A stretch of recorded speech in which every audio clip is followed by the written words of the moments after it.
유럽연합이 한국 배터리 업체들의 현지 진출을 반기는가 싶더니 최근엔 지원금 승인을 보류하는 등 머뭇거리는 모습입니다.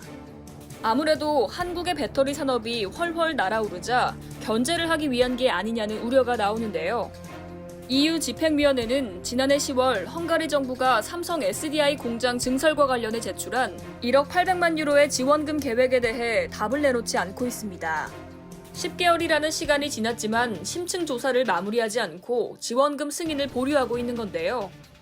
EU는 영내에서 발전이 덜 된 지역의 경제 발전과 고용 지원을 유도하기 위해 공장 건립 시 보조금을 지원해주고 있습니다.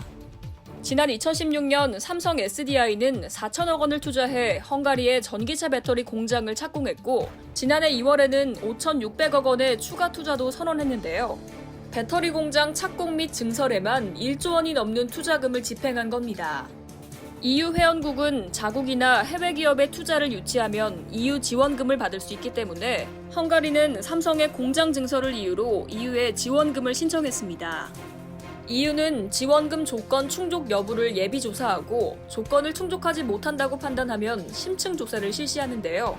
승인, 불승인, 조건부 승인 같은 결론을 내릴 수 있습니다. 그러나 이 조사 기간에는 따로 정해진 기한이 없기 때문에 EU가 승인을 미룰 수 있는 겁니다.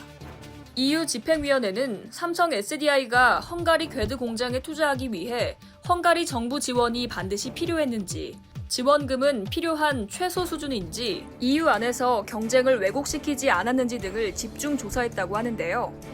여기에 최근 폴란드 정부의 LG화학 현지 공장에 대한 지원금도 EU가 이례적으로 제동을 걸고 나서 한국 업체들을 견제한다는 시각이 힘을 얻고 있습니다. EU는 지난 8월 11일 폴란드 정부가 LG화학 현지 공장 증설에 지원하기로 한 9,500만 유로에 대해서도 심층 조사를 하겠다고 밝혔습니다. LG화학은 2017년 해당 공장에 10억 유로 이상을 투자하며 지원금 신청 대상에 오른 바 있는데요. 업계에선 EU 집행위원회의 이 같은 행보가 극히 이례적이라고 평가하고 있습니다. 2019년 1월만 해도 LG화학 폴란드 공장에 대해 3,600만 유로의 지원금을 이미 승인했기 때문입니다. 당시 EU는 폴란드 지역 경제 발전에 기여할 것이라며 지원금을 내줬지만 불과 1년 7개월 만에 입장을 바꾼 겁니다. 지금까지 한국 배터리 업체들은 상대적으로 낮은 인건비와 각종 지원금 혜택 때문에 동유럽 공장에 집중 투자를 벌여왔습니다. 그러나 EU 집행위원회가 한국 배터리 1, 2위 업체에 대한 지원금 심층 조사 방침을 밝히면서 동유럽 투자의 메리트가 반감되는 게 아니냐는 관측이 나옵니다. 이상 여의도튜브였습니다.